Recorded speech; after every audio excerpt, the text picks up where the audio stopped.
Hi, everyone. Welcome to today's section. We are happy to have you. It's the Global AI 2023, and it's right here in front of us. And we want to say thank you to everyone for registering and for finding out time to be here today. Oh, lest I forget, we actually made a promise out that there will be Azure Pass for the first 40 participants to arrive online.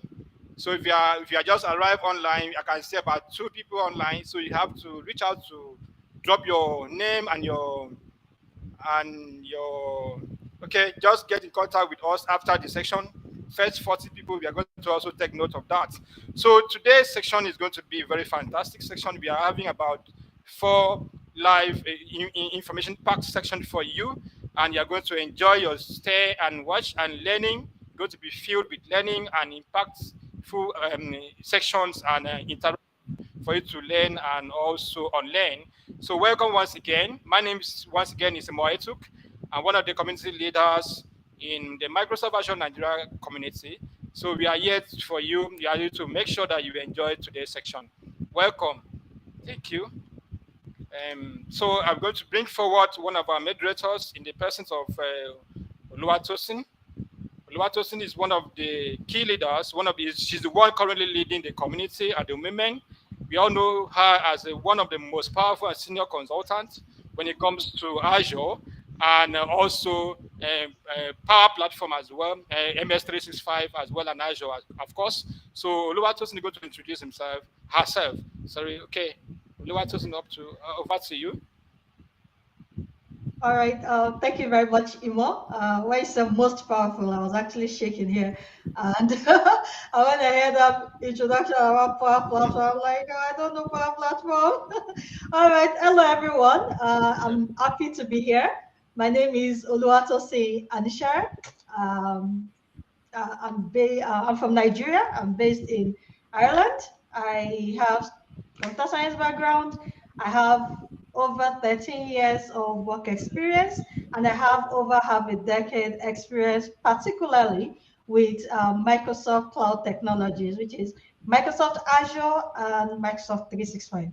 My core strength is within the identity, security, governance, as well as teams. So most time I term myself as an infrastructure person.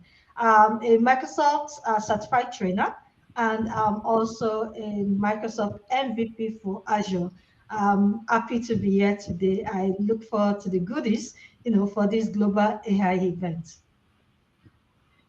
Okay, so thank you very much, Oluwatosin. We're going to bring up another moderator in the person of Christian. Christian is going to introduce himself. Okay, thank you very much, Imo. Yeah, as you've heard from our organizer, my name is Christian Eremosale. I'm based in Germany. And yeah, I'm the owner of Tech Direct Archive as well. And I'm happy to be here today. Thank you. Okay, we have another moderator in the person of Fakor there. Oh, unfortunately, he's yet to be online. So over to you, Tosin. We are going to start by taking you through the keynote section right directly from Microsoft.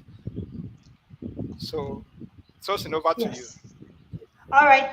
Thank you very much. So yes, we are going to be having, the global AI keynotes, and this is directly from Microsoft, just like, Imo has mentioned. So what I'll be doing is I will be, playing this video, to us, and let me know once you're able to see my screen. So 1 minute, I will be doing that right away.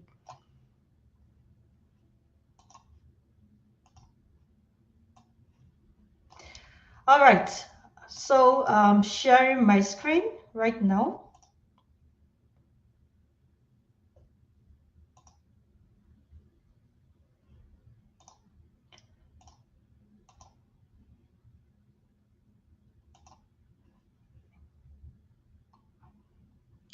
Okay, 1 minute.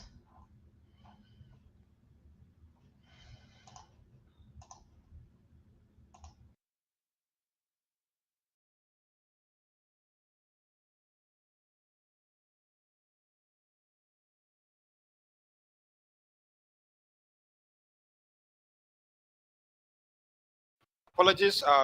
The screen will come from here. We're going to get you up to speed with the keynote section and all that. So just stay tuned. We are coming that. Okay. Okay. So we have the keynote section on the screen. Confirm when you can see that. So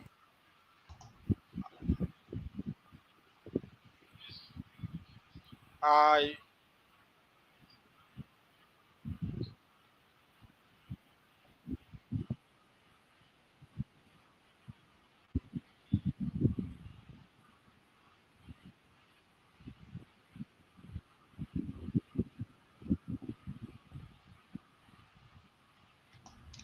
Imo, I'm not sure we can hear anything.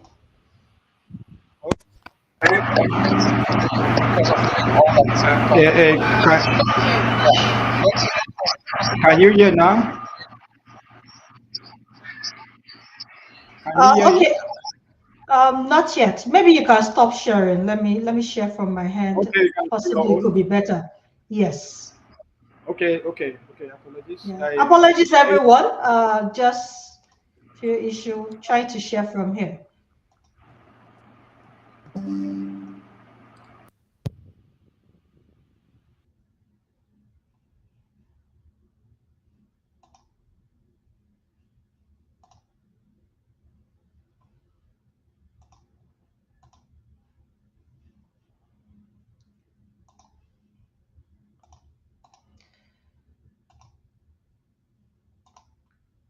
Okay.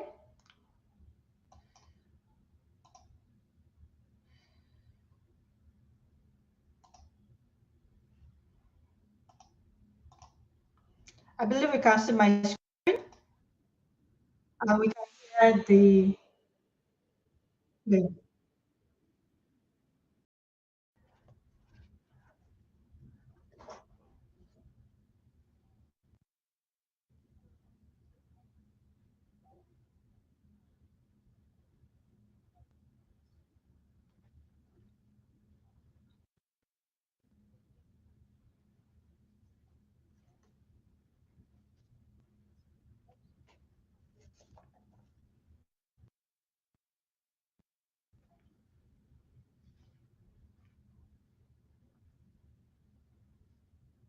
Have a challenge trying to transmit the sound to you.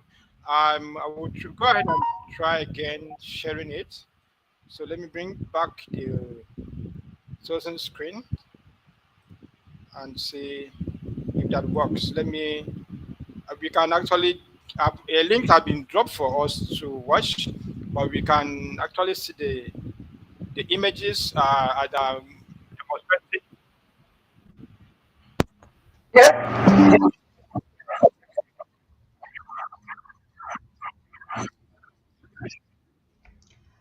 hello.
Okay, apologies everyone. We are actually having some technical issue in terms of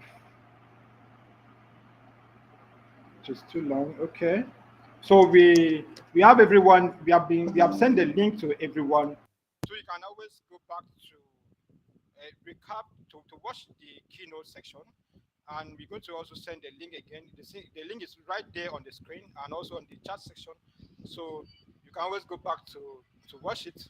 And now we'll jump right away to the first section of the day. And don't forget, the announcement is that we have about 40 Azure Pass for the first 40 people to arrive online.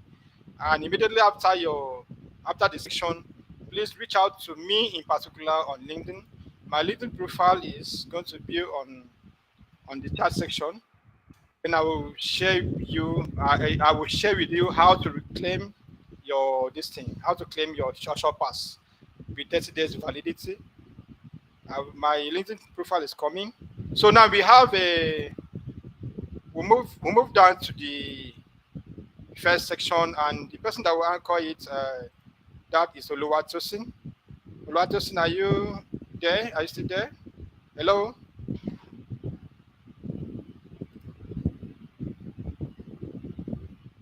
For a technology like this. It's Okay. super impressive. It can create, it can be found that people tend to over trust or over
Thank you everyone for your patience.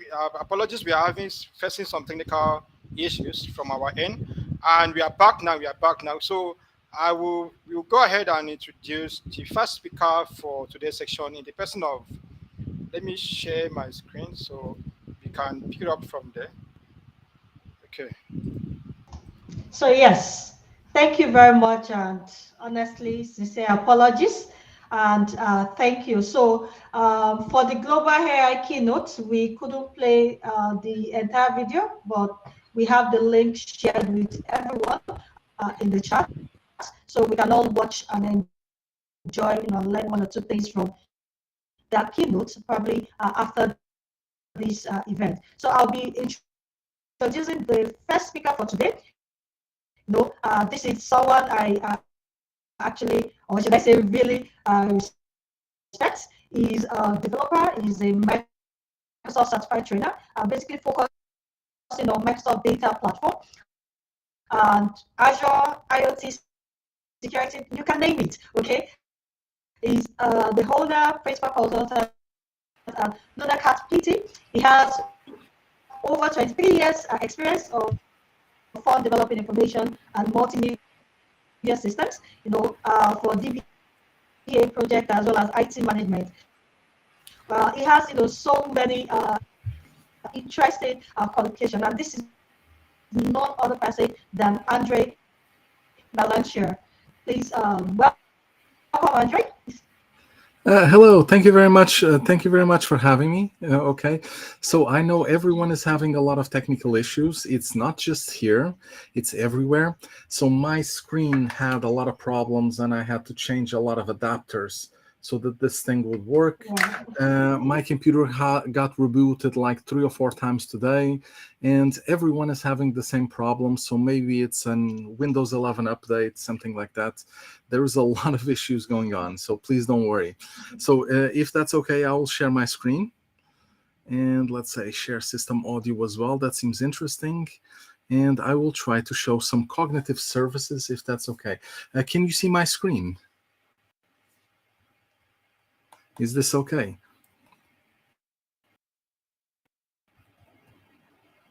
Let me know if the screen is okay. Let me check on the chats to see if it is okay.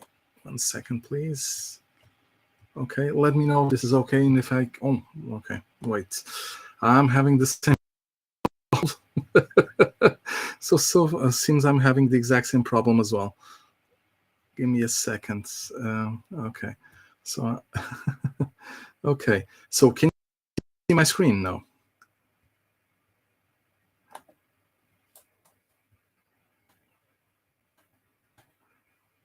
Okay, so it's not just me, it's everyone. Give me a second, I will try again. Everyone is having problems today. There seems to be a generic thing. Okay. But this is working down there, so you might be able to hear me, but I cannot hear anyone.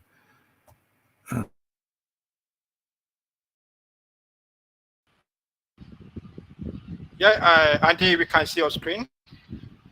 Okay, apologies. It will be back very soon. I think there's a network connection issue at its end. So while we are waiting for Andy, and you can reach out to for claiming of Azure Pass. I just dropped my LinkedIn profile on the chat section. So after the event, the first 40 people on the call should reach out to me, and I will take them through the way on how to claim your Azure Pass. And Azure Pass come with 30 days validity, so you might not use beyond that. Okay, Andy is back. It's Okay, not just you guys, it's me as well. Everyone is so having Andy is back. problems. Yeah. Okay, Okay, so can you share your screen now? I will try again. So it's not just me, at least. Okay, and it's I can see you. My image is frozen, and I'm not sure. Can you see it? I think it's a Windows 11 thing. We can see your screen. We Okay, can see your screen. so I'll just continue if that's okay. So can you see it? Okay. Okay, my cat. Yes, we can see it. Okay, so I will continue from here. Even though the video is not working, that's okay. I'll just continue. Okay, let me know if there's any issue. Just let me know. Okay, but camera, I'll just continue because this one seems to be strange. Okay, so anyway, welcome everyone to this session. So everyone is having some problems. There's going to be a thing, probably a Windows 11 thing, but let's hope that this will continue to work. This is my cat. So my cat is my companion here at home, and she's usually around when we have these sessions. And have me. So me, I have presented a few of these sessions altogether. These are usually very crazy sessions, but I do try to do them as crazy as possible. And let me just share the next part. So next part is let's talk about what the session is all about, which is cognitive services using this very strange theme. So if you're not familiar with this theme, this was something that was used in the 80s. It was a talking car that was able to to jump and things like that. So this was a very interesting car overall. Okay, so I have some difficulties with the image, but hopefully let me know messages if there's any kind of problem. In the meantime, just to mention that last week we also had an event here in Lisbon, Global AI Bootcamp and Global Power Platform Bootcamp, and a lot of people are having these. But you are not the only ones with problems. Everywhere that I've been to, everyone seems to be having problems with either Teams or Windows 11 or both, or in this case, restrict. No idea why that happens, but we'll see. Anyway, I'll try to play this video. No guarantees that the sound will work, but let's see if the sound works at least. Let me know if there's any issues. I'm Sakib Sheikh. I lost my sight when I was 7, and shortly after that, I went to a school for the blind. This is very, very strange. Okay, so now the screen disappeared. Share again. Okay, very, very strange. Let's see if the screen shows up again. This week is for all these things. Can you see my screen? Okay, I will try again. So I'm having the same issues with video, apparently. Can you see me? Or screen? Seconds.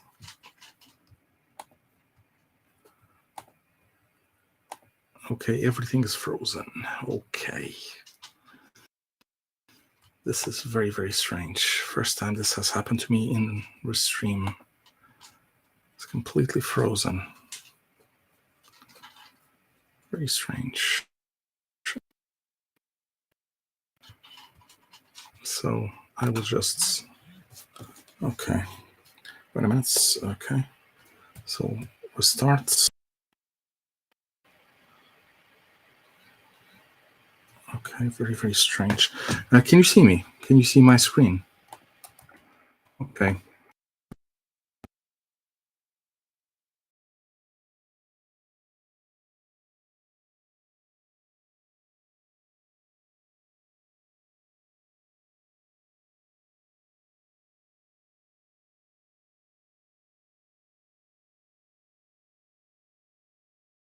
Again.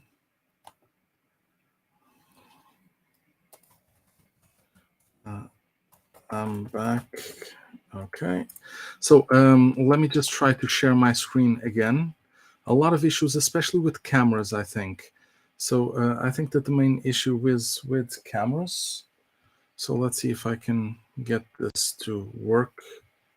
So let's see if this works. Oh, can you share my screen as well? Can you make the screen available? Yes, your Okay, your screen is available now. Your screen is available, okay. And we can see it. Okay, wait a minute. It's completely frozen. Yeah, this is very strange. Okay.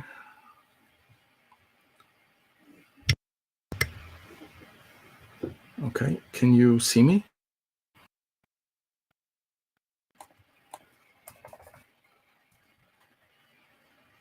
Okay, can you hear me? Can you see me? Yes, we can see your screen. Everyone is having issues. Okay.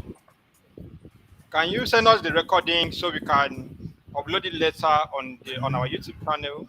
How about that, Andy? Can you see me now? Yes, we can see. Okay. So hopefully you can see me. I had a video, but I'm not going to play it because it doesn't work. Can you? Okay, there was no image, but can you hear me? Yes. Okay, you can hear me and see the screen. Okay, so I'll continue. Just send me a message in case anything fails. Okay, so anyway, we have cognitive services. I will just show this very.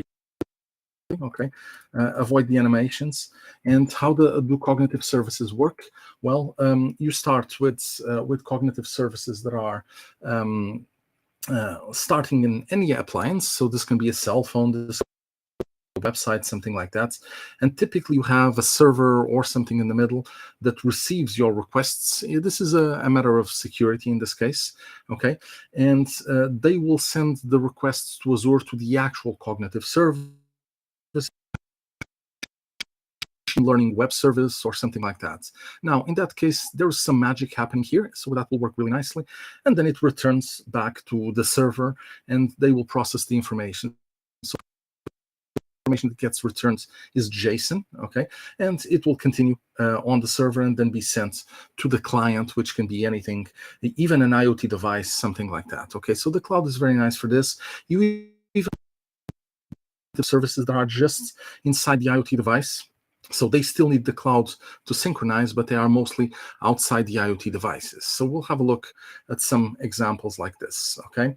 So in the past, in the 80s, some of these cars were able to fly, okay? So if you press the button on this fictitious car from the 80s, you would be able to jump. Now, cognitive services don't do that, but we can try to do a few more things. So if you wanted to consider the car and try to build it, there were a lot of things that you could do. So you can do face detection and verify the door. You can do fingerprint, of course, right?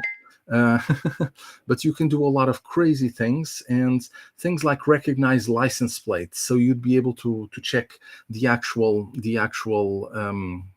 license plate of the car and identify it. But if the car is self-driving, in the 80s, of course, this didn't really occur, it would need to see traffic signs and understand stop signs and all of the traffic signs that exist. Now, for that, you have things like, it can be video indexer, but it can also be things like computer vision, which is simple enough, or even custom vision. So custom vision would be very specific, let's say for traffic signs. It would try to find traffic signs in the middle of all of this, okay? So let's have a look at some of the demos, okay? So we don't have that much time, plus there were a lot of problems with my computer, with everyone's computer. So there's, I'm sure that this is a Windows 11 update that completely destroyed everything, because this is the only thing that's in common with all of these things. It's not Restream, it's not Teams, everything stopped working this week, so it's probably a Windows update of some sort. But anyway, let's say you have you go to Azure.com, you go into this, you can try Azure for free. This is perfectly okay. So you say free accounts or Azure.com/free. And then from here, you can say start free. You need a credit card and a phone number, but you can start for free. But if you are a student and have a student account, an email account in any kind of a university, students, okay, or students in this case, you can get the students link. So I'm going to share it on Restream, see if this doesn't destroy anything. So if you are a student, you get free credit for 1 year, which is only $100 US, but it's better than zero. Plus, for cognitive services, most of them are almost free. Okay, so some of the ones I'm going to show you, I'm just going to use the free tier, which is free, of course, right? So let's have a look, and let's go to this, world domination dashboard that I have here in portal.azure.com. And this one, of course, I have cats and all of these things. These are required. Any kind of decent session will have to have these kind of things. And how do I create cognitive services? Well, the best option is to go on top and search for cognitive, okay? And cognitive services are just right here. So you start with cognitive services and you have an overview, and they say, would you like to create one? So there's a few other things like OpenAI, okay? Actually, this one is Applied AI. There's also OpenAI somewhere down here as well. Everyone is talking about this. I will actually not demo this because I still don't have access to this. Okay, but apart from that, I will actually use Bing, Bing chat with natural language. I will actually use that just to find some examples for us to try. I will risk doing this in real time, and it is very risky because a lot of things are failing today. Now, we have things like the speech service and language service and all of this. So to create all of this, all you have to do is to say plus button and ask to create something, okay? I will click on the plus button here. This, by the way, has already been created, it's nothing special. But in any case, let's say you had a subscription. This could be a free subscription or a paid subscription, but any subscription is fine, because in the end, I'm gonna say pricing tier free, in the end. Okay, so I'm not even going to be billed for this. Now, depends. In Nigeria, I'm not sure which is the closest region to Azure, because it doesn't depend on geography. It's more like where are the underground cables and things like that, and the underwater cables as well. So most of the communication that goes from Nigeria to Europe passes here by Portugal. So I'm not sure, but from Portugal there's like France, but West Europe, for instance, is usually one of the best ones in Europe that we can use. So West Europe's okay. Give it a name. So some crazy name. You give it some crazy name, of course. And resource group, you need to associate this with one. Doesn't really matter. Just create one here. So either one is okay, right? So you confirm something. This is lawyer talk. By the way, this is okay. And then you say review create. And then you ask to, there's a few other things, just leave it blank, okay? Don't touch it, and then click on create. Now, I've created this already. It takes just a few minutes because I've created a few for, computer vision and a few others as well, but these are interesting. So let's go one by one and have a look at all of these services that are available. So first of all, I go to the Azure portal. The Azure website, and go to products, AI machine learning, and then you have two types. You have the cognitive services, which I'll jump here, and you have the applied AI services. So we'll focus more on the cognitive services, but in any case, I will, if we have time, I will mention them as well. So anyway, cognitive services, a lot of these. So you have speech, language, vision, etc. Okay. So because of time reasons, I will start with speech because these are faster, and then whatever time we have left, I will do the vision parts. Okay. So in terms of speech, you have speech to text. So that means I do blah blah blah, and someone else will see a text like a subtitle. So just before I was seeing subtitles, someone was sharing, I'm not sure, in the middle of all of these technical problems everyone is having everywhere. Someone was actually sharing with subtitles, which is very nice. You can actually share the exact same subtitles here. So if I go here for cognitive services and I click, not cognitive services, for PowerPoint, and if I click on the subtitles, I can actually see the subtitles, okay, and see the details of this. So these are things that I can do on my PowerPoint, and they are completely free. And yes, I can change the language. I can be speaking in English or Portuguese and end up being, French or Spanish or something like that, and have just a different language, okay? So this is perfectly possible. I'm just going to remove them for now, because if this will be ending up in a video, let's say on YouTube, they will have its own subtitles, so no need to have them here, okay? So speech to text is easy, but I don't have an example to show you, but I will use speech translation to give you the same example, okay? So let's go for speech translation first. We'll get back to text to speech, okay? So speech translation is very easy. So you start with one language. This is literally the same as it exists in PowerPoint, okay? So let's say I start with Portuguese, okay? So Portuguese, okay, and I end up with English, okay? If you want me to try a different language, I can definitely do that. So I'm going to speak, okay? And let's try it out. Olá a todos, é muito bom da minha parte estar na Nigéria e falar neste evento, ok? Stop. Okay, so it's not very perfect because I interrupted a few things. Okay, so I just said it's very nice of me to be in Nigeria, something like that. Very happy to be there and speak at the event. So this was not perfect, but because that's just I didn't phrase my Portuguese correctly, but you get the idea. This usually works okay. You can try it out yourself. So I'm just gonna copy paste this if anyone would like to see it. So maybe the private chat, you can share some of the links that are here, but you can go very easily. So it's actually very easy to try. So you go to azure.com, products on top, AI. So the rest is very easy, okay? So anyway, you can translate to a completely different language if you'd like, or even upload a file of your own and see the results. There is a time limit on this, but you can retry and see more continuation. Okay, now this is speech translation, which includes speech to text, and technically could also include text to speech if you want one of those Star Trek universal translators. Okay, but now let's see text to speech. So you have ChatGPT, you have Bing AI, you used to have Cortana, you still do, but kind of, and that actually uses speech to text to understand you, and then text to speech to give you the results. Now ChatGPT just uses texts, but if you want to connect to it via API and get this out, you can actually speak and hear what they are saying using natural voice. Okay, so I'm going to try something like this. So I'm going to try Australia, and I'm going to try, hello mates, we have kangaroos here. Okay, so, and also spiders as well, but let's ignore that one. Hello, mate. We have kangaroos here. Oh, kangaroos. Oh, my fault. Okay, close enough. Start. Hello, mate. We have kangaroos here. Okay, so this is a voice with an accent that's from Australia. You have accents from a lot of different places. If you want to try, let's say, Portuguese, you can try as well. This can go well or wrong or badly. Okay. Olá a todos.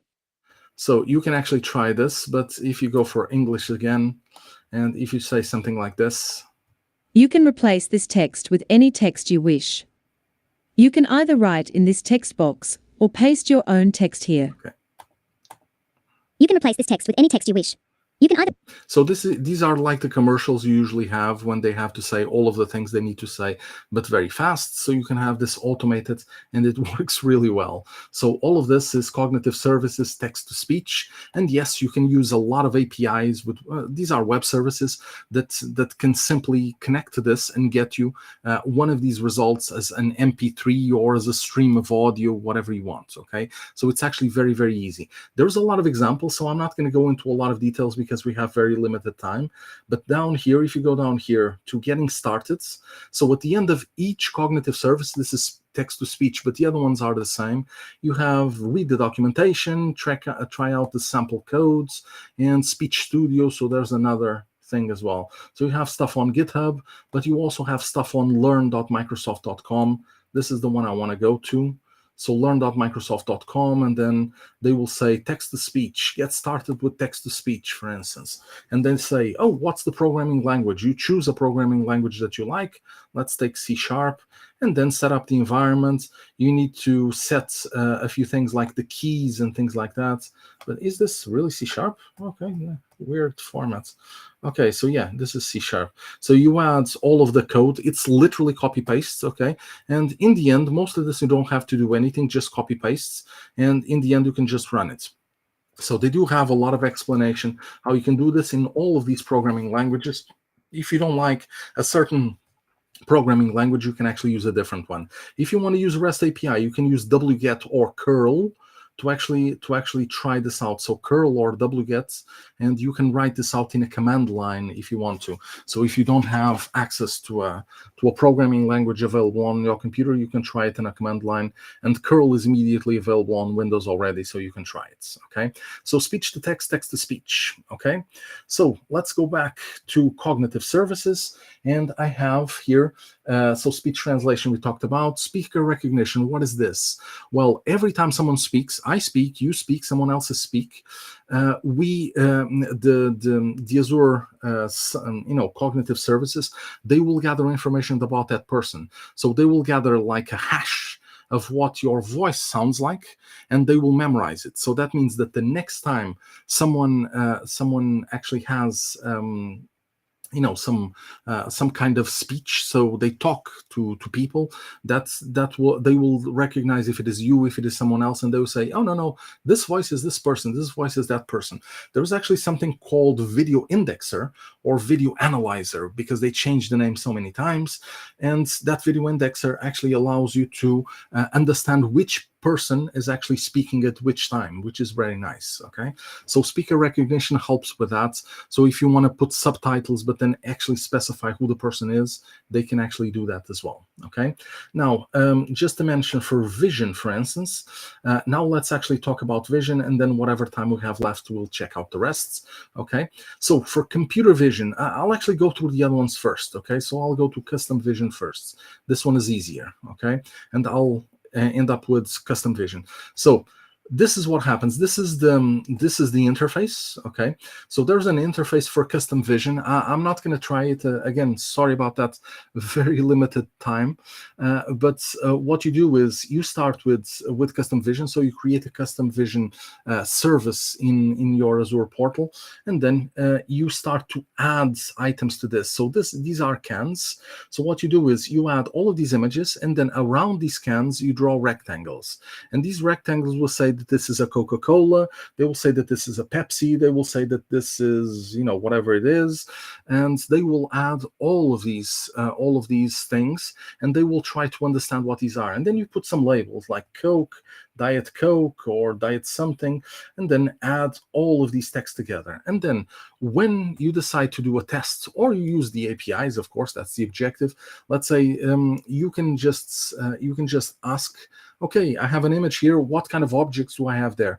And they will say, oh, you have a Pepsi, and you have another Pepsi, or you have a mix of multiple, like you have one of this, and then maybe 3. The other ones will be kind of hidden probably, but they will recognize what they are. So this is great in an industrial environment where you have a conveyor belt that passes things like fruits or even cans like this, and they will recognize if the fruit is rotten, because you can, send like 100 images of rotten fruits and good fruits, of course, right? And they will decide which fruit is good, which fruit is not.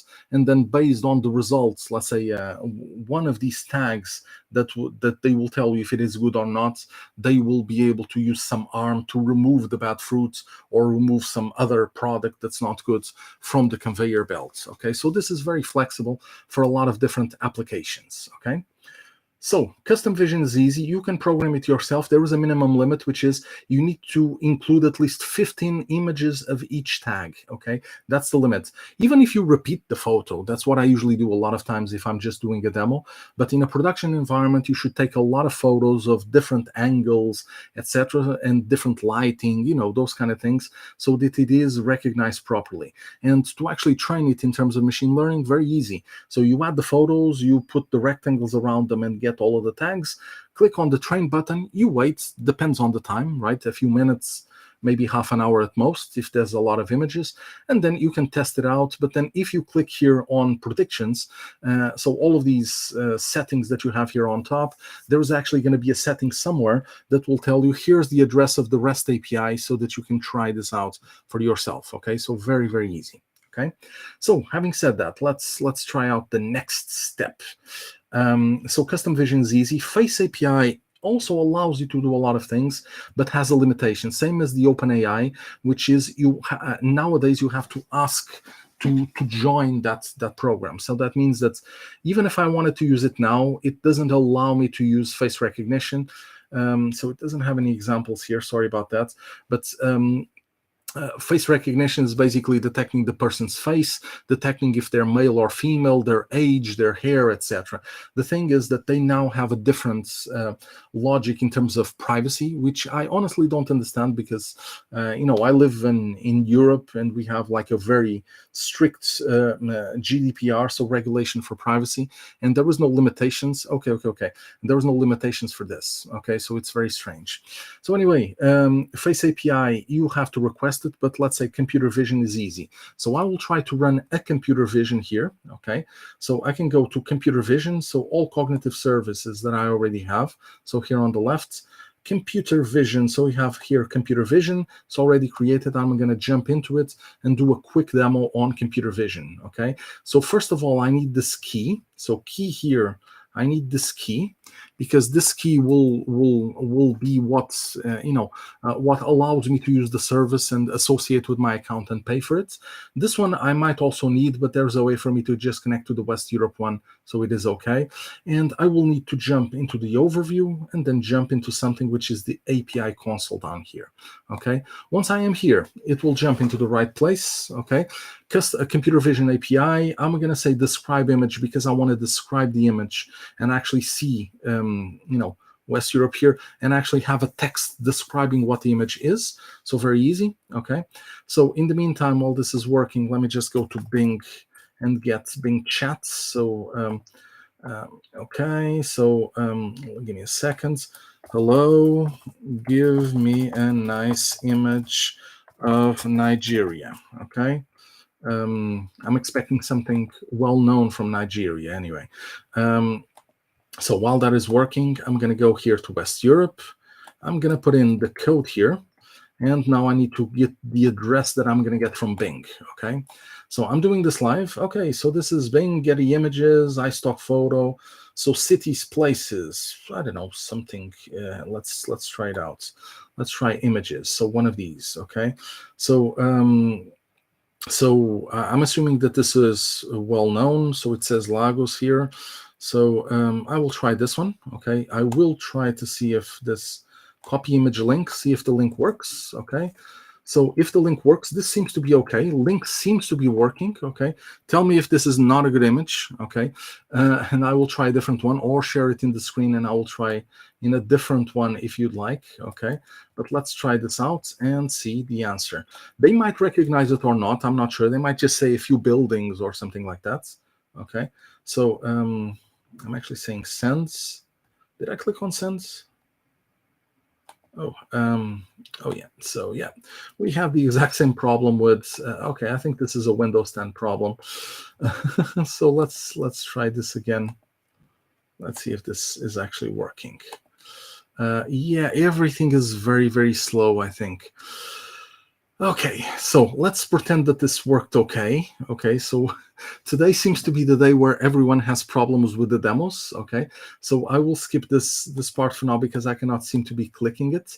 But the result of this, trust me when I say that the result of this would be a text down there that would say this one is kind of frozen. Oh, wait a minute, response. Okay, here we go. A busy streets with cars and people. So in this case, they didn't really recognize a specific place in Nigeria, but they actually recognize what the thing was all about. But there are other ways for you to request more detailed ways to know this. So just to quickly mention the other cognitive services because we're running out of time. So in terms of decision, you have things like the content moderator to detect things like profanity and and images that are of nudity and things like that. So content moderator is nice. Anomaly detection is when you have some metrics that go up and down, and if they are between the blues, that's okay. If they are outside the blue, that means that there is an error, so they will detect this for you. Yes, you can use machine learning for this, but this is a managed service where you can just click on a button, send to a REST API, and everything works. Okay, so OpenAI also exists. You also need to request access to it. I don't have access to it. And last but not least, in terms of products, you have AI machine learning, applied AI services. This would be completely different sessions, okay? But just to mention what you might expect. So you have bot service, the Azure bots. It's the same as Power Virtual Agents. I actually have a lot of videos about some of these things, like the bot service. Video indexer allows you to do the same thing I just did to an image, but do that to actual videos, okay? Metrics advisor is the same as the other one that we saw, the anomaly detection, so it does similar things.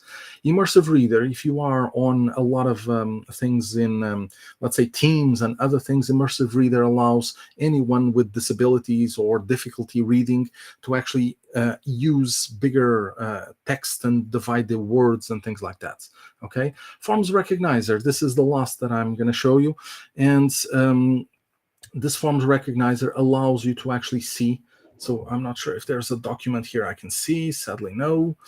Okay, but basically what happens here, sadly, there is no example here, but what you can actually do is you can try Forms Recognizer, which allows you to, scan a paper, and that paper will recognize the fields like the invoice. Let's say an invoice, they will tell you how much money you spent, each line of the money, the total, the date, credit card, all of this information. Okay, so we are running out of time, so I was able to show a few demos, even though of the error. So a few more here: speech to text, text to speech, etc. Okay, and of course the car would probably use an Azure bot or a Power Virtual Agent. Okay, a few others for language that are used, like language understanding services and Q&A Maker. All of these are part of the language service. Okay, and last but not least, Personalizer allows you to use to have your applications with a more personalized way using AI. Okay, so finishing this, I'm not sure if anyone has any questions, but let's see from the chat so far, not there. But what I'll do is, here's my contacts. Okay, and I will share my contacts because we ran out of time. So I will share my contacts, and you can reach me at andy.pt. Okay, and if you have any questions, reach me on LinkedIn, Facebook, Twitter, something like that. Okay, so anyway, I really want to thank you all very much. Seems that everyone is having technical troubles today. So I wish everyone all the best, and that all of these problems will be fixed, I hope. Okay, but in any case, thank you very much for having me. Okay, Thank you very much, and that was a good one. Thank you very much for having me. Really always fun to do cognitive services. So everyone, have an amazing event, and if you have questions, feel free to reach out. Okay, thank you all. Okay, yeah, thank you very much.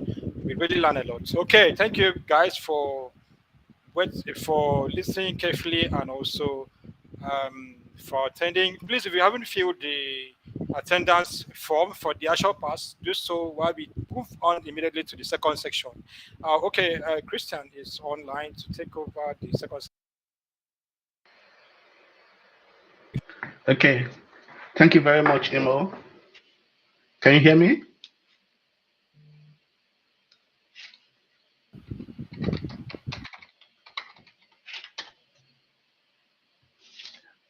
Hello? Okay. So I will be introducing the next speaker in the person of Harry Yakubu. He will be speaking on the topic unlocking the power of data and AI for 21st century SMEs, transforming business processes and systems. So please, Mr. Harry, kindly take it away from here. Thank you.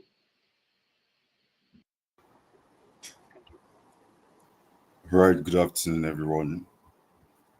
All right, so glad to be here. All right, I'm taking you through the next session. Let me quickly share my slide.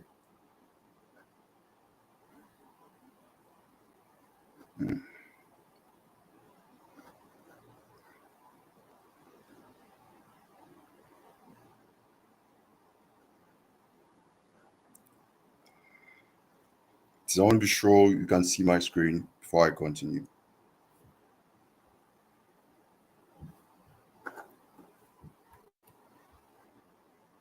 Hello, please, can you see my screen?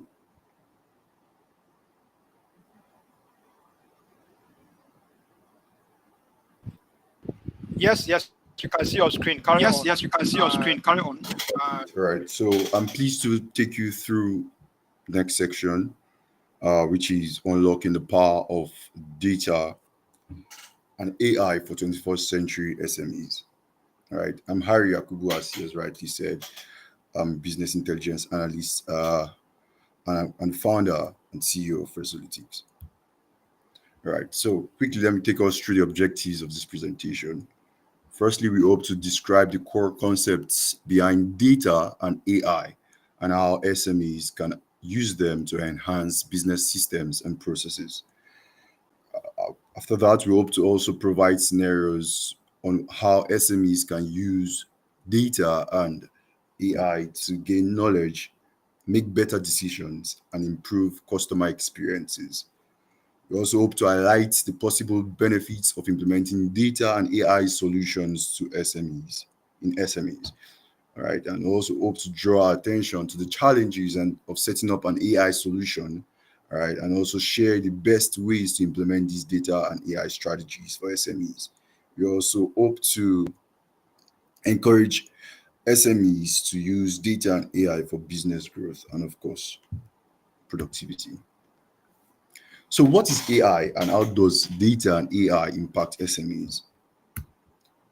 Quickly want to look at definition of artificial intelligence, right?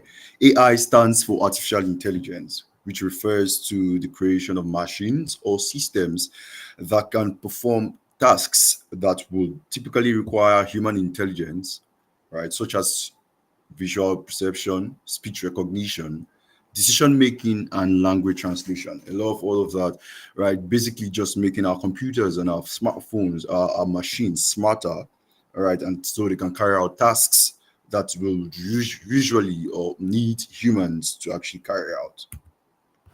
All right. So there are three main types of AI, which is the first one is artificial narrow intelligence, which is designed to perform specific tasks. Right, artificial general intelligence, which aims to replicate human intelligence and cognitive abilities.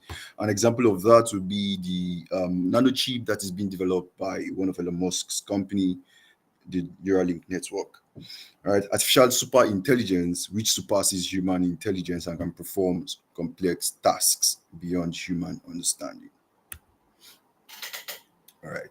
So right now, I would actually advise that you go to read up on the main types of artificial intelligence after now. Of course, because of the time scheduled, all right, I would actually have to rush through this slide. No much time to explain most of them. All right. So how SMEs can use data and artificial intelligence to improve their business systems and processes in a variety of ways, which include, right, first and foremost, we can use AI to carry out you can automate repetitive tasks, right? SMEs can use AI to automate repetitive tasks like data entry, invoicing, and customer service.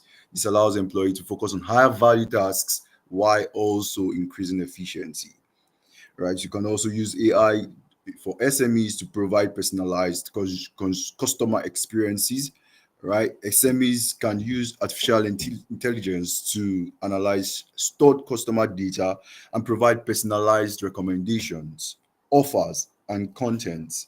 These can lead to increase in customer satisfaction and, of course, loyalty. We can help SMEs to improve decision making as well as also improve product development. All right, so we can use it to improve decision making, whereby we do data analytics and use artificial intelligence to analyze large amounts of data and make more informed decisions. Right, predictive analytics, for example, may be employed to forecast demand and optimize inventory levels. You can use it to improve product development, right? SMEs can carry out market research and also do analyze customer feedback. You can also check out for market trends in order to develop new products or improve existing ones. You can also use it to increase efficiency, right? Small and medium-sized businesses can use data analytics and AI to find and get rid of waste and inefficiency in their operations and processes. They can, for example, use process mining to identify bottlenecks and optimize workflows. How can SMEs really adopt data and AI? So SMEs can adopt AI and data management in every aspect of their businesses and operations. Some of the areas include the following, right? We have inventory management system, more like that's for like superstores, for malls and all of that. You have customer service, so you can use AI. You can have a bot, like an automated bot, to actually respond to clients, to customers that are visiting, especially when they have FAQs, frequently asked questions. You can develop a bot that can actually always attend to them 24/7, even while you're at sleep. The bot would still be at work. All right. We can also use it for sales forecasting, for product recommendation, where you have basket analysis, where you have several kind of analysis you could do, or you can do build a recommender system that can recommend certain kind of products and services to your customers based off their what they have actually purchased before that time, or how they have actually interacted with your service. Right. So we also use for business copy and content writing and development. Of course, we've noticed in the recent development of OpenAI, Microsoft's recent investment, right? We could see that we can chat GPT, for example, which is a pre-trained language model, would actually help us, write content, come up with content. These days, corporate executives might not be needing personal assistants and even content writers and copywriters, especially for SMEs. When you're starting off, you don't have enough money to pick off the ground and all of that. You have your chat GPT and other open AI products and other products like that also to come to the rescue, just to mention but a few. Impacts of integrating data and AI solutions with SMEs.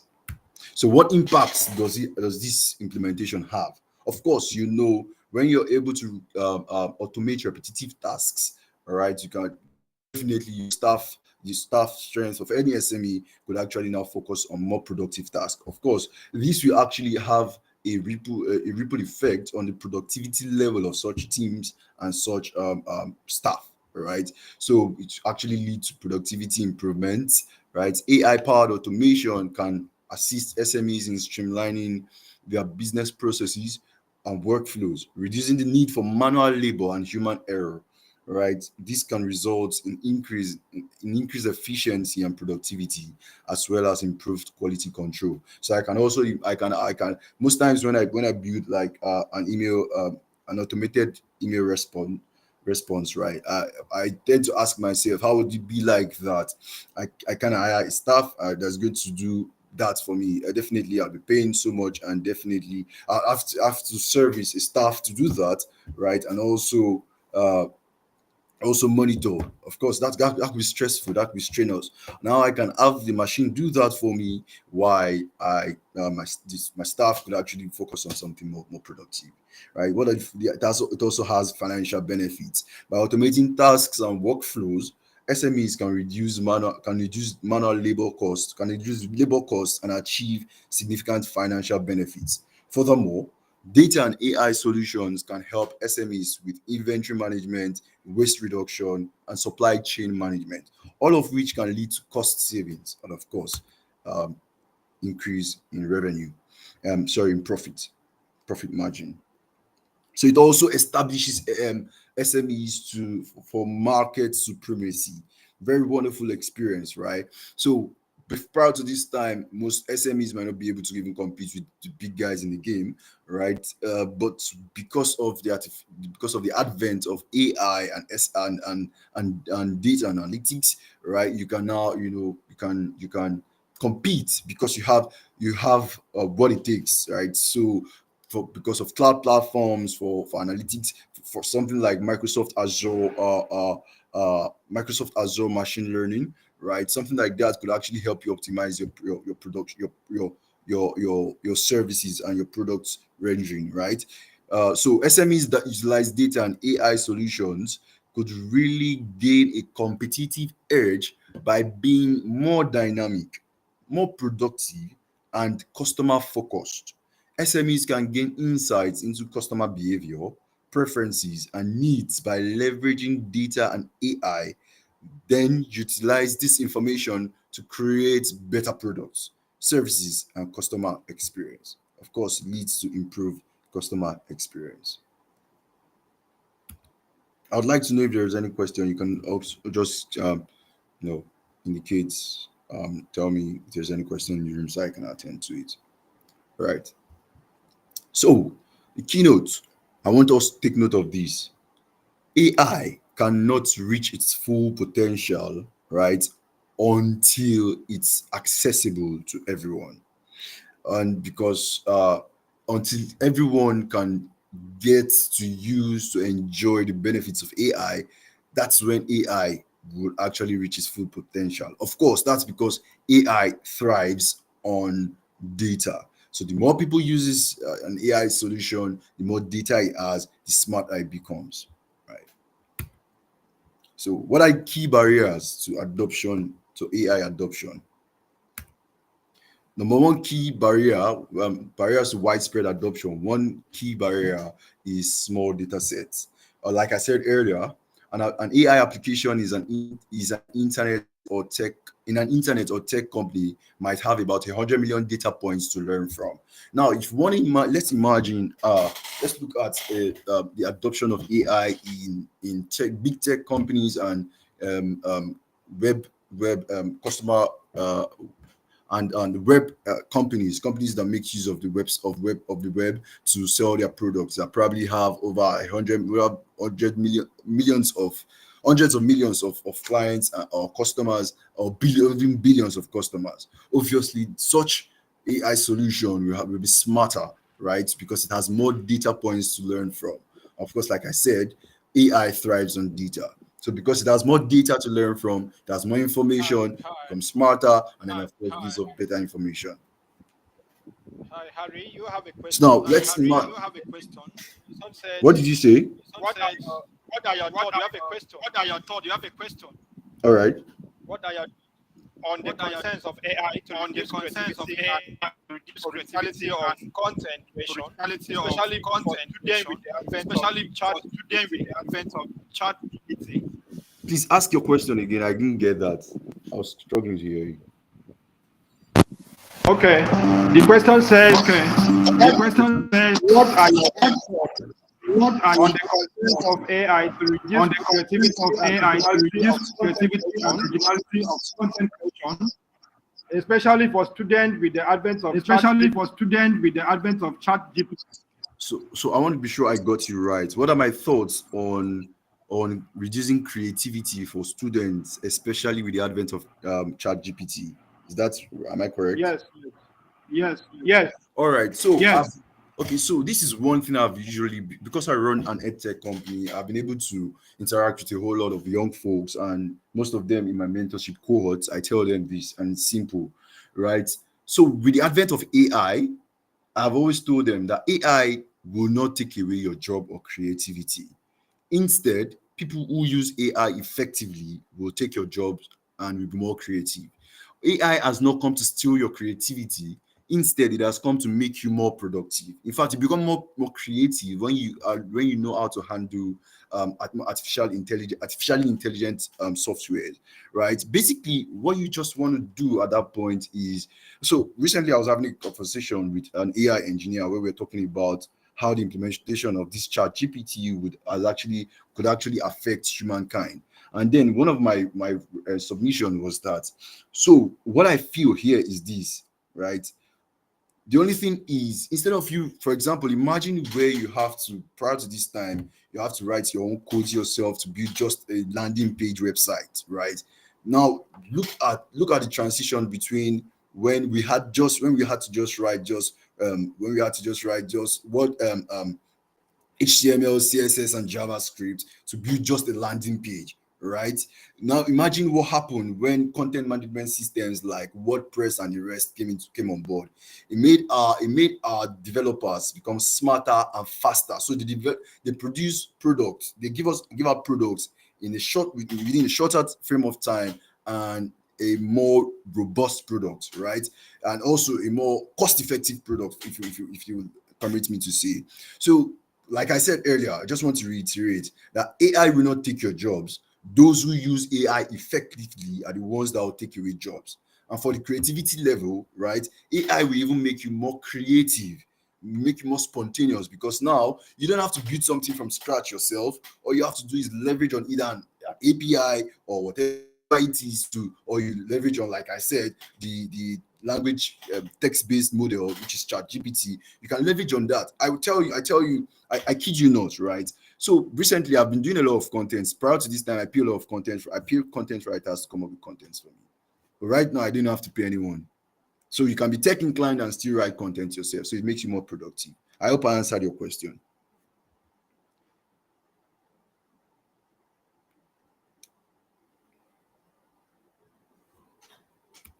All right. Without further ado, let's continue. All right. So the second barrier to the widespread adoption of AI is what we call customization, which is known as a long tail problem. So what do you want? What the long tail problem? Looking at this graph, let's quickly explain this graph. So to my far left, where we have ads and web search, you discover that these are the guys that would actually be able to implement AI solutions, and the AI solutions will be smarter and we give out better information. Why? Because, like I said earlier, the people who run ads, a lot of people click on the ads. That means it has a lot of data points to learn from. The people who build website, a lot of people use web search. It means it has a lot of data points to learn from, which means a lot of people get into it. Now let's look at the far right. The far right, begin to see companies like t-shirt production companies, pizzeria, even your pizzeria, right? Most of these companies, they don't have that much data point as opposed to those guys who have web search services or ad services. These guys don't have so much data points to learn from. So it's really smart, but you can't compare it to the level of efficiency of the AI services that will be built at the ads level to the ones that will be built at the pizzeria level. All right. So, what are solutions to the adoption of AI? So, one of the suggestions within the space is that we need vertical platforms like Microsoft's Azure machine learning platform that enables the end customer to build a custom AI system that they need. Right? They will do. So what that means is basically, imagine a situation where you don't, like I said earlier, you don't have to write a much. Obviously, if you want to build an AI model, you have to write codes. Of course, you have to build models. You have to optimize the model. You have to be sure the model is right, it's predicting correctly, right? But when you have vertical platforms such as the Azure machine learning platform, right? You don't have to build these things yourself. All you have to do is, then it makes you, like the second point says, it said they will do this by engineering the data rather than engineering the code, thereby creating data-centric AI models, right? So instead of focusing on your models, instead of focusing on the codes, instead of focusing on writing a C++ program or a Python program or an R program, you focus on the right amount of data and the data quality, right? Because we now have these vertical platforms to actually carry out most of the machine learning models, the job of the machine learning models, right? That you'd have actually written yourself, right? So it makes you focus on data-centric models, and trust me, data-centric models are always far smarter than code or model-centric models. What do I mean by that? So it means that instead of thinking of how to debug, how to write your code, how to make sure you optimize your model, you are thinking of the data you're using, right? The quality of the data, and of course, you're thinking of the quality of data, and of course, the quantity of data, which of course makes it smarter. All right. So in conclusion, right? So because I was told this is like a 30 minutes run, right? So I decided to make my presentation quite short. Or I said I was going to say it on this platform that I promised that I'll come up with several other series that will teach us on how to, use, just like the question the person asked, what do I think about the creativity? I'll teach us how to use these tools to become more creative, to use the Azure machine learning Azure machine learning system, or to use chat GPT imagine telling of course it's no longer news that Azure chat GPT is sitting on Azure, right? And also chat GPT is also using Google Copilot, right? So imagine sorry, I said Google not Google Copilot, I meant GitHub Copilot, right?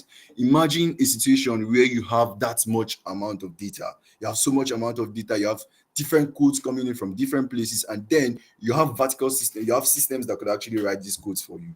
Pretty simple, makes your life easy. So you can focus on the problem, just like my friend will always say, focus on solving business problems as opposed to solving data problems, right? Solve business problems. So you'll be focused on solving those business problems and gathering the right amount of data, right, to actually solve those business problems, thereby making the business more productive and also making it more profitable. So in conclusion, vertical platforms empower small and medium-sized enterprises to build data-centric AI systems, unlocking the full potential of AI to solve business problems. Unlike model-centric AI systems, data-centric AI heavily focuses heavily on data quality and quantity, allowing for more accurate predictions and classifications. This helps SMEs cut costs, optimize business processes, and become more competitive, ultimately leading to increased profitability. All right. So basically, like I said earlier, imagine a situation where you cannot have imagine a situation where you can have a manufacturer in a plant. Instead of hiring, like, say, 100 AI programmers or AI engineers, you just hire you make those manufacturers, right, you teach them how to use these vertical platforms, of course, because there are drag and drops, and of course, a little bit of tech, just be a little bit tech savvy, and then you can access these platforms, right? Imagine building those platforms and training them, and just imagine a manufacturer, you train him on how to build his own model, right? He builds his own model. Now he's more concerned, like I said earlier, more concerned about the data that is feeding to the model, not the model. Now the vertical platforms takes care of building the model, while he focuses on the data, kind of data that is fed to the model to be trained, right? And another thing that happens here is that you now have domain subject experts, right, at the core of data solutions. Yeah, we now have domain subject experts at the core of data solutions. What that means is that now you don't need to hire AI experts. All you have to do is train that guy who is probably a manufacturer, who is probably one engineer at a plant or something. Yeah, train him on how to use this platform. Now he brings his domain knowledge plus the kind of data. So his domain knowledge will also help him focus on the kind of data to be fed to these vertical platforms. All right. And of course, my conclusion states that ultimately it will lead to increased profitability. Thank you very much for having me on All right. this call. All So if you are right. looking to learn more All about right. vertical platforms such as Microsoft Azure Machine Learning, AI systems, business intelligence systems, analytics, and business process optimization, I'm the person you want to connect with, right? I'm passionate about helping people like you understand how technology can drive business success. And I have the wealth of knowledge and expertise too in these areas. I share valuable content and tips on how to leverage. Like I said earlier, I run an edtech company. Of course, we share those kind of tips to leverage on technology to achieve your business goals. Don't miss out on the opportunity to learn from a trusted expert in the field. Connect with me today, right? So you can Okay. stay up to date Okay. with the latest insights and development. Follow me on LinkedIn. That's my link.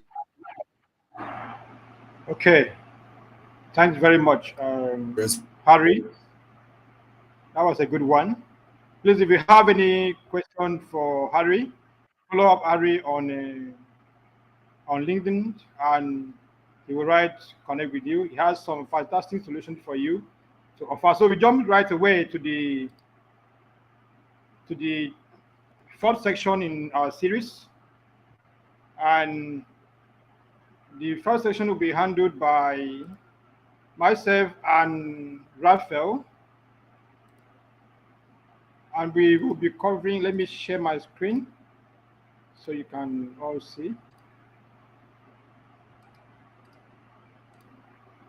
So the first section is on the topic that has to do with why AI, and also we're going to also be looking at the workshop that we have to show you patient registration made easy with AI services.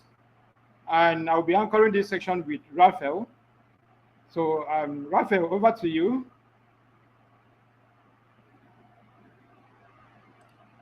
Please confirm if you can hear me.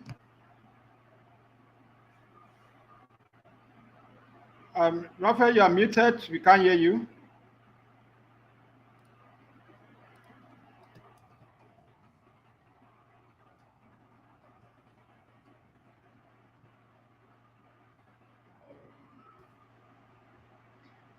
Okay, sorry Okay, everyone. so Good afternoon, good evening, wherever you are. Thank you for joining this session. So I'll be telling you a little bit about why I'm excited about this topic. Just a few talk here and there, and Imo will continue to do the demo. So one of the most important thing that got me interested in this topic is because of our recent elections. Okay, so now I'm going to show you my slide and I'm going to tell you why. Okay, so my slide is coming up. Just give me a minute. Let me try to. Just give me a minute. Share window.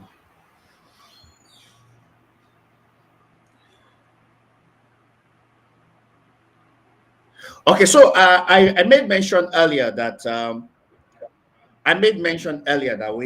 the reason why I got interested in this topic is because of the recent election. So you know what happened? The forms were filled manually with hand, and they took a picture of it to be transmitted to somewhere. Okay, so the same process that election process went through, that is giving some errors and flaws. Okay, it's what we are going to talk about today. So it's a very exciting and interesting topic. So if you are a developer, you are here, and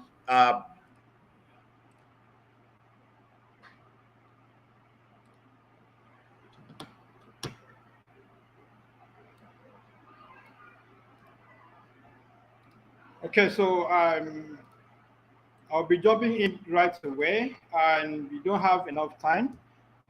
So I think there's a technical problem with Raphael. Uh, so actually, we have about four workshops for this year's Global AI Bootcamp. We are going to just talk on one, and you are going to go back to the GitHub repository, public GitHub repository, where the workshop sections are being hosted by Microsoft, and be doing it on your own.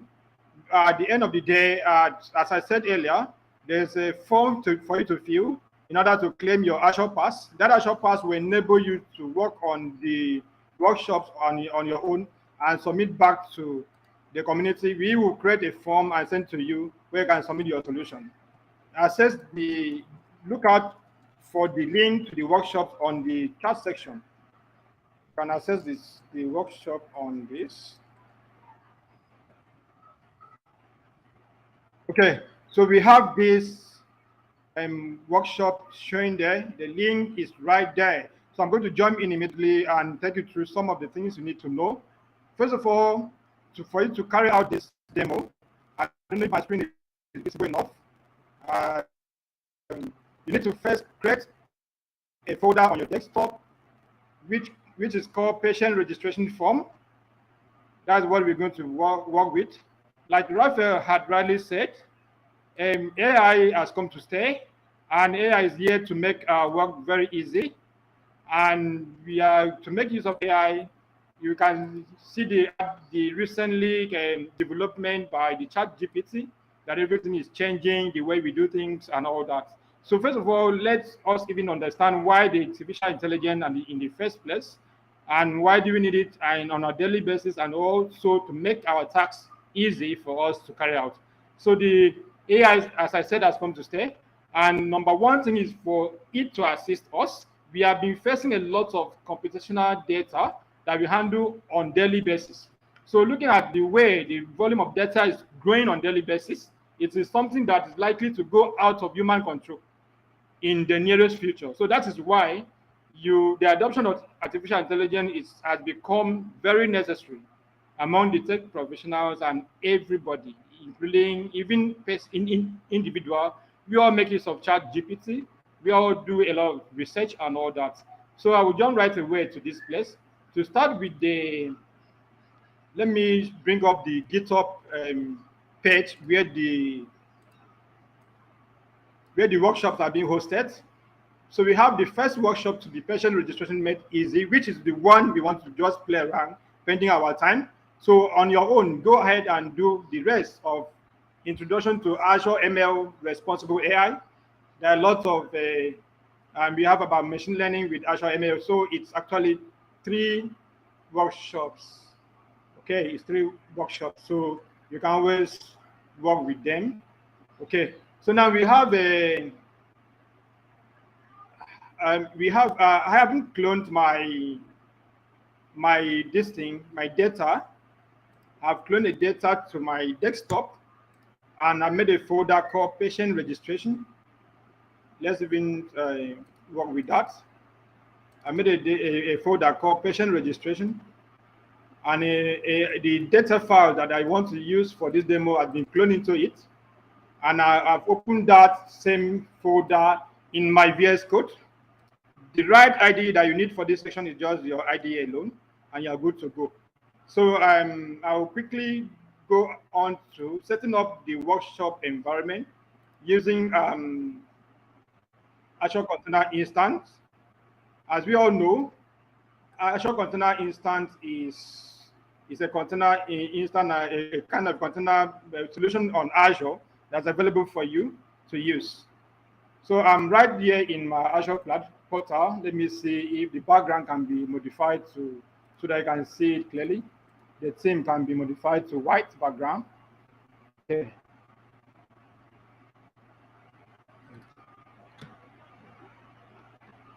Okay, but let me zoom in so you can see well. So I'm right here now on Azure Container on my Azure portal. The first thing I will do is to open to my Cloud Shell.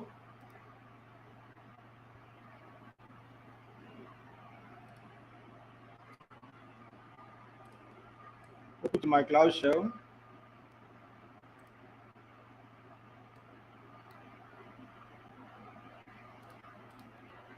So the Cloud Shell is opening now. Of course, everything we do on Azure is being stored in a resource group. Resource group is the logical folder available for you.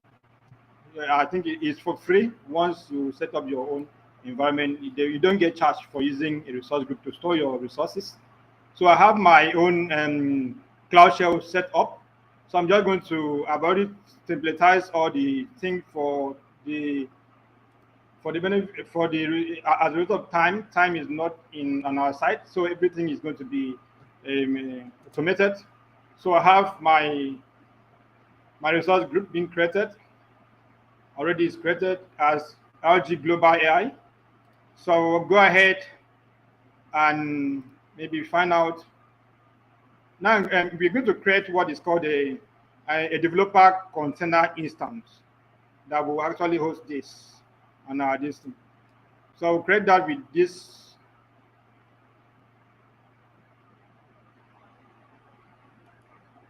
I'll create that by running this long code. So let me set the setting for the display like this so you can see my screen to the end.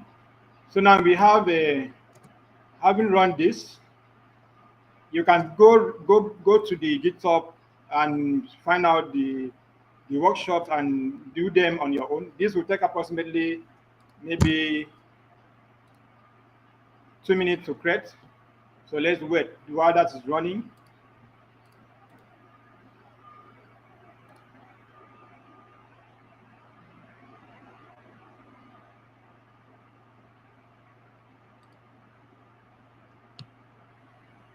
Now this will actually print out, I'll put the IP address for us on the screen.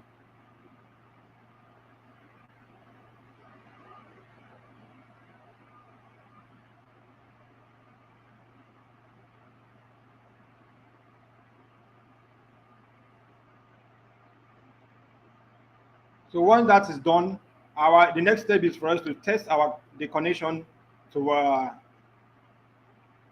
our container instance.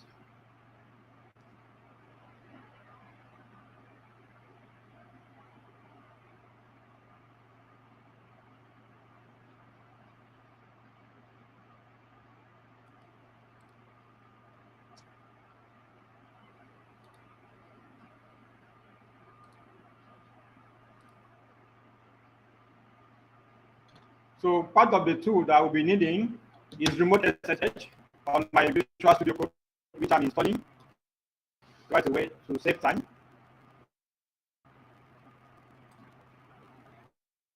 Let's go back and check if this is done.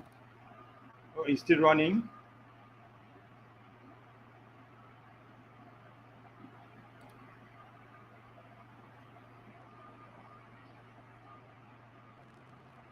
Okay, our remote SSH has been installed successfully.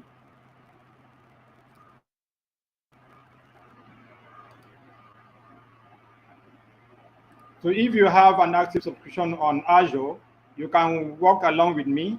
So I have my IP address to our container instance being printed out on the screen. So we're going to take that and connect and establish SSH connection to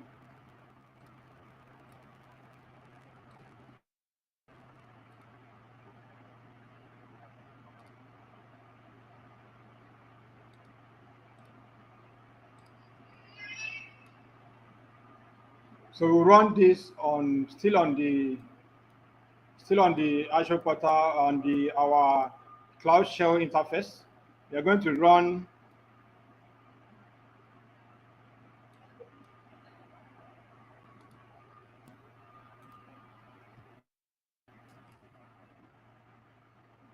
SSH dash space global AI at the IP address that is being outputted there. 21.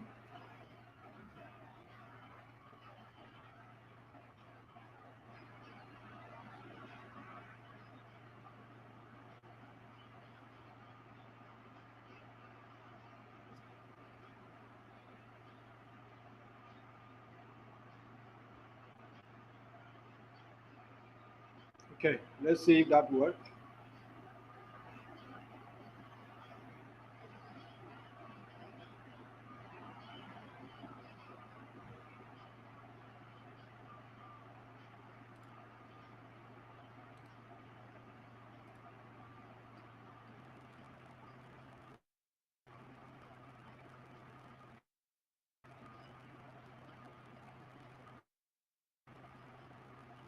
Extension.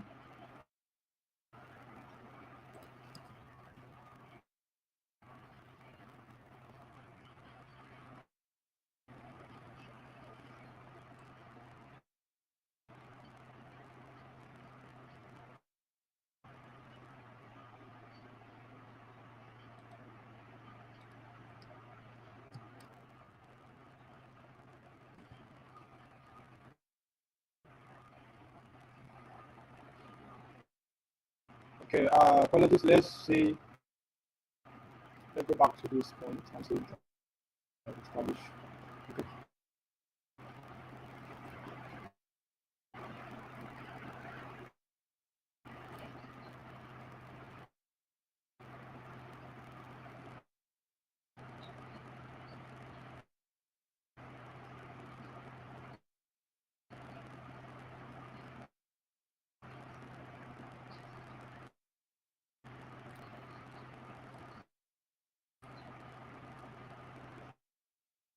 It hasn't prompted for password. It's supposed to prompt us for the password that we define.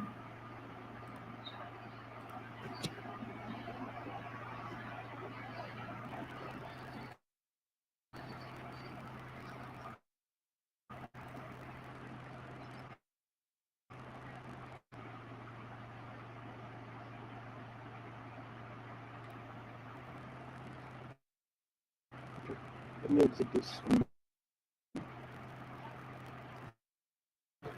Shift E. Okay, so this is where we were supposed to establish the connection to the container instance from right away from the terminal that we have. So, but it didn't bring that up. So I guess there's a technical issue somewhere.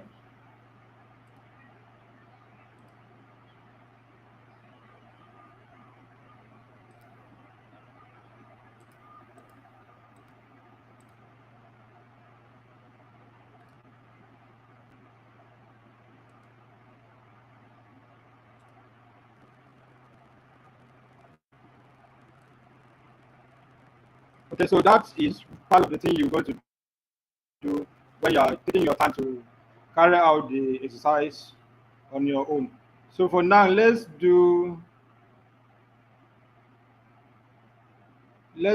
check out this folder that we have.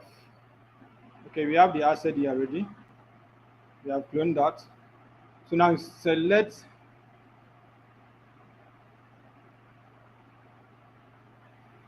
I think we can actually clone it from here. Let's see how I can clone this from here.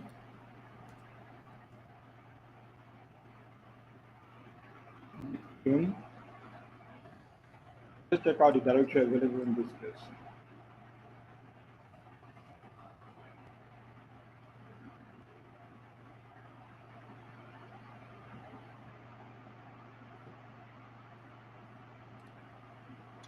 Okay, so that is the next step now is having set up. Let's say you have successfully set up your Azure Container Instant environment, the development environment. The next step is to create Azure services. The Azure services that you need in this place, please pay attention so as not to allow your services to run and forget to maybe stop them. So you need to, like, from here, you need to, part of the thing you need is to create Azure Form Recognizer and Azure Cosmos DB, then Azure Static Web Apps. So those are part of the tools you need to create. To create those tools, either you can use the Cloud Shell, that's the Azure CLI, or you can create them right away from the Azure portal. So that is what you need to do about the workshop. And another workshop that you need to also play around is the second workshop in the series. Another workshop in the series is the introduction to Azure ML Responsible AI. And the link to the workshop is here. If you go to that GitHub repository that I posted for you, you see them. Then the next one would be machine learning with Azure ML. So these are the things you need to do. The form for requesting your Azure Pass is being shared on the chat section. So you need to reach out to, once you fill the form, we'll get in touch with you. Mind you, the form is only limited to about 40 people, 40 first respondents, who are those that maybe join us the first time before every other person. So if when the 40 number is met, the form will no longer accept people again. So now for you to walk through this thing, as I said, once you create your resources, do not leave them open. Otherwise, you'll be running out in terms of cost. Your subscription will be going like that. So now you'll be able to at least take question at this point. If you have questions regarding how you're going to carry out the workshop, you can ask now on the chat. Don't forget to watch the keynote section, which the link is on the chat section. The keynote section simply introduced this year Global AI Bootcamp to everybody. And this is the link on the screen. So we also have a link to the form that you fill for your data. And also this badge for you to get showcase on your LinkedIn and your profile that you attended this section today. And the link is also here. So now I will call on our last speaker, which is I will call on one of our moderators to introduce the last speaker in the person of Lukman Bello. Okay, Fakorede is not online. Okay, so I will introduce Lukman Bello as the next speaker, and he will be speaking on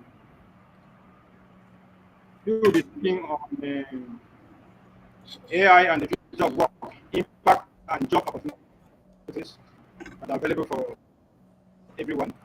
So, welcome to today's section. Happy to have you.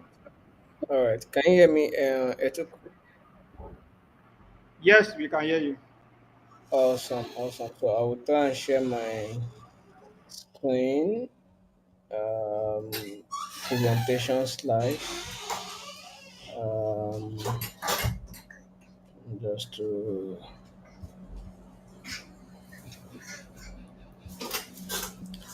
um, let me know if everyone can see the screen right now.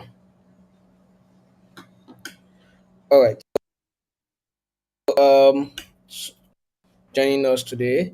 My name is Lukman Bello. I am a DevOps in a company called OpenBB startup, and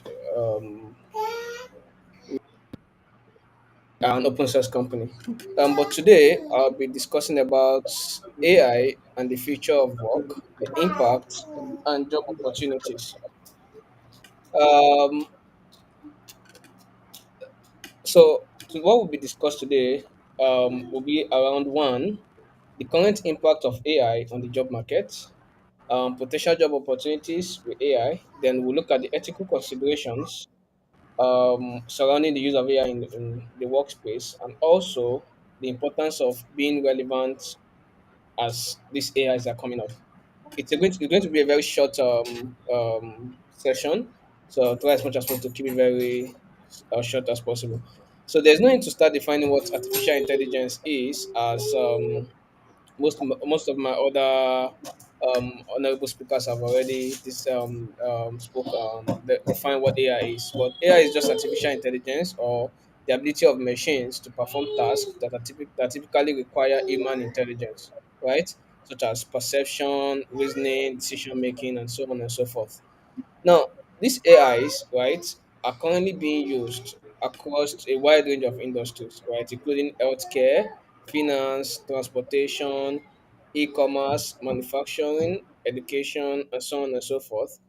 And um, for example, in healthcare, it is being used for like medical image analysis, drug discovery, personalized medicine recommendation, while in finance, we do things around like what we do in my own company, which is portfolio optimization, research around stocks or crypto that you want to do.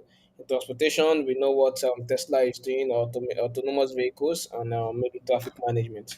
Now, with this in mind, um, these AI-driven technologies are affecting job roles, right?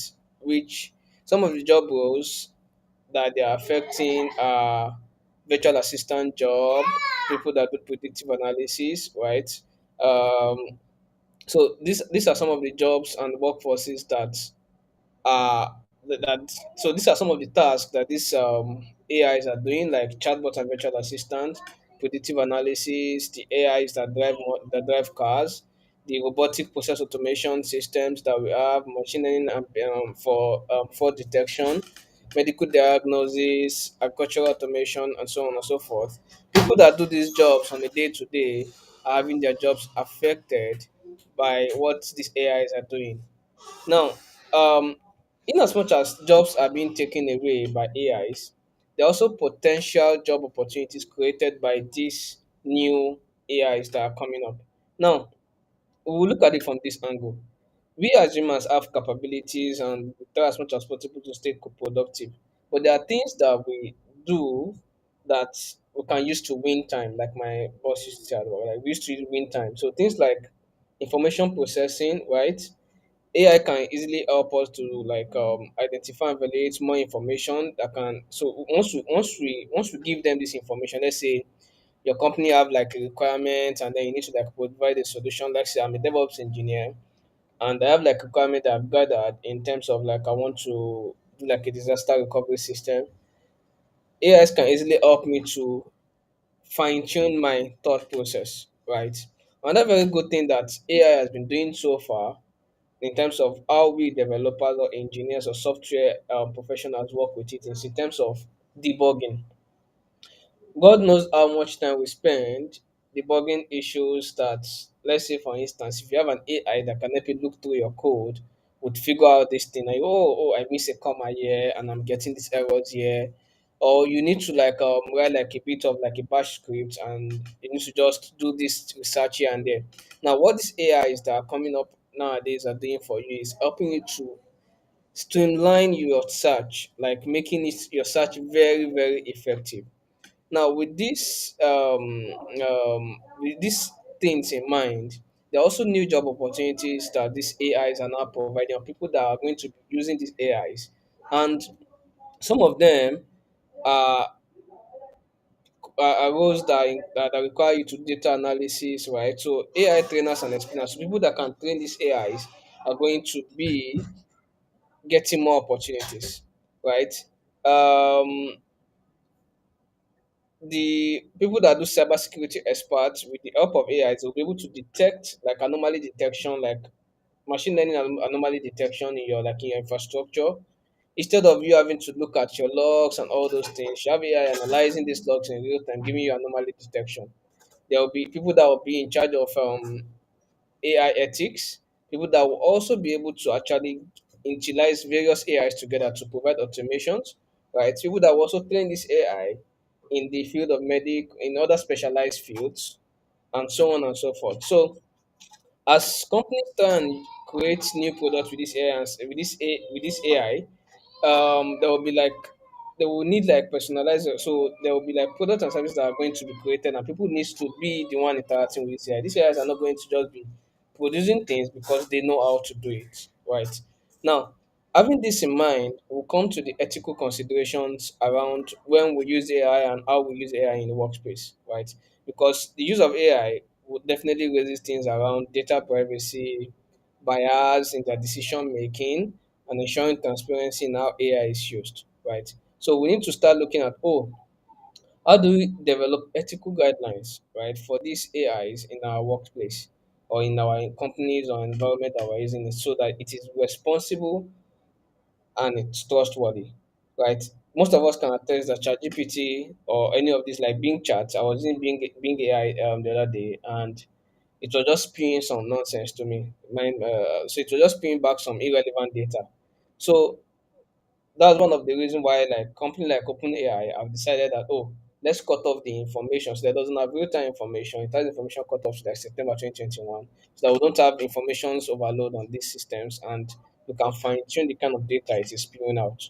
But even with that in place, there's still bias, there's still like security issues and all these issues that we're going to be having in terms of how this AI is using our data, right? So there so in terms of this, there has to be like governance around it. So companies are already thinking of, oh, how do we create like a structure in terms of so maybe they have like ethical AI, a particular role or a group or a job specification for that. So that's another job opportunity for those that will be in charge of using people that use how we use AI, so that we are not just sharing very sensitive data with these AI services, and it's going to jeopardize what the company does. Um, Having this in mind, there is now a very important aspect of all this AI coming up, right? It is very, very important that if we have this kind of market that is constantly changing, constantly evolving, it is very important for you as a software engineer or whatever IT space you are working on to continuously develop your skills, right, so that you can stay relevant and adapt to these new technologies. So in terms of a workplace, it is very important for you to also help yourself to develop new skill sets and remain competitive in the job market.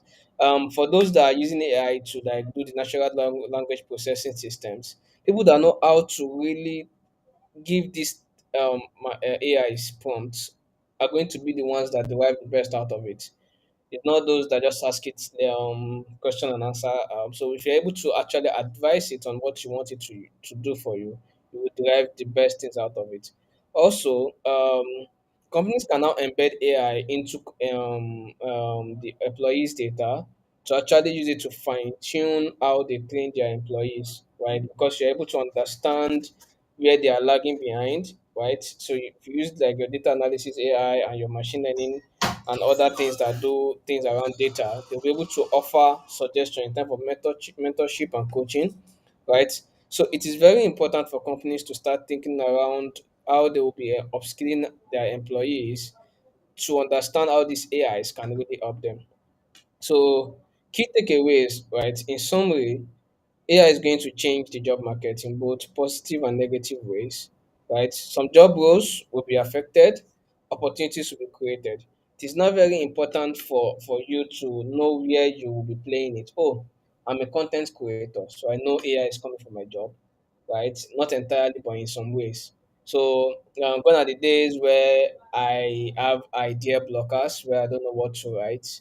There are AIs nowadays that can generate ideas, like help you start your content and then you refine it and be able to make good content. So there's no era of, oh, I can't generate content because I have idea blockers anymore. So you have to understand how to quickly squeeze out the best from this AI so that they don't come for your job. And someone that is not just someone that can't even do a lot as much as your knowledge will now be there to use these AIs, and then your jobs are under threat. I know this is a very simple and straightforward conversation, but if there are any questions, I'm willing to take it right now. Thank you very much, everyone, for having me.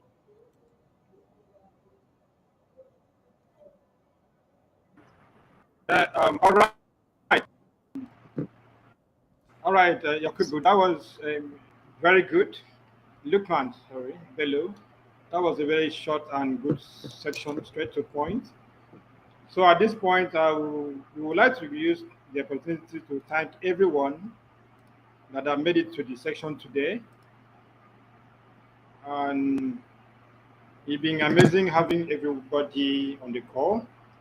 And we want to say, all of us on the call, I have Christian, Eremosele, and Oluwato Singh, Olumide, and myself.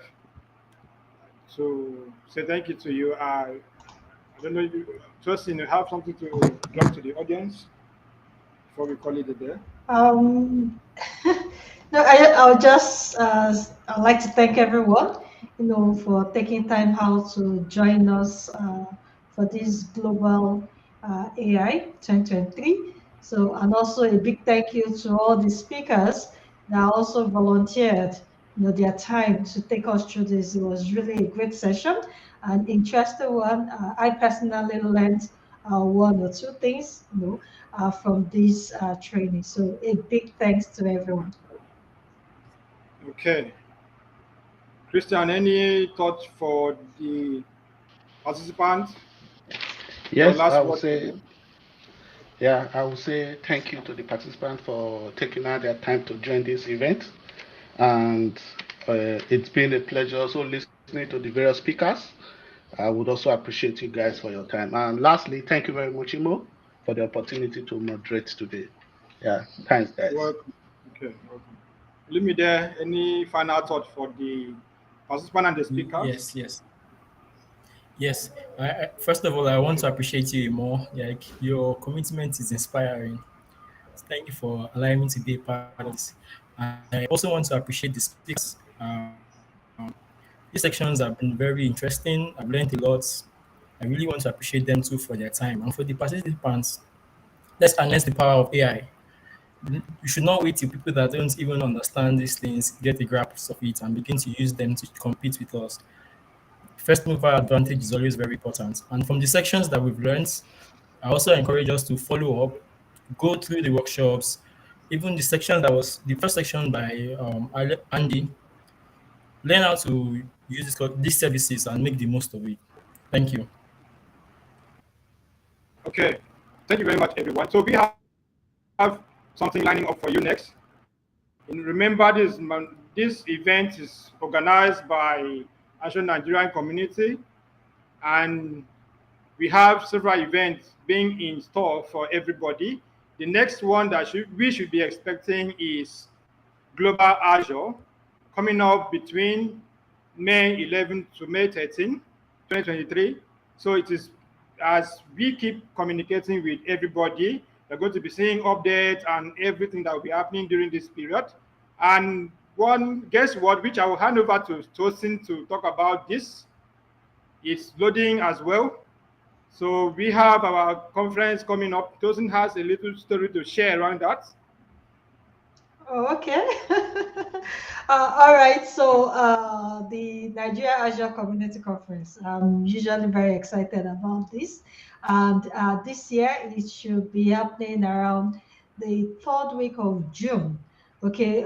Communications, should I say publicity, will be out soon with the actual date. Now, this is a conference that brings everybody together. We'll be having it as hybrid, both physical and virtual. We are going to have amazing speakers, from, should I say, all over. No, we have the MVPs and all, those the big names and all of them. They will be available for this Nigeria Azure Community Conference. And this year, it promises to be far better than last year. So we look forward to having you as well. And there'll be so many amazing prizes, for our people on that day, as well as vouchers. So this is something that we're really cooking to make it better than last year. So stay tuned, and this is coming soon to everyone. Thank you. Okay. Okay. Thank you, everyone. Thank you, Tosin, for that. So don't forget to follow our communities on the lines. We have the handles, and for you to stay up to date and get involved with what's happening, you need to follow us. We are available on all platforms. So stay tuned. Thank you once again, and do have a lovely weekend. Please go through the what's it called, the workshop, go through the form, fill it, and you get an email informing you of the workshop pass and all that. Thank you once again, and bye. Thank you all. Bye.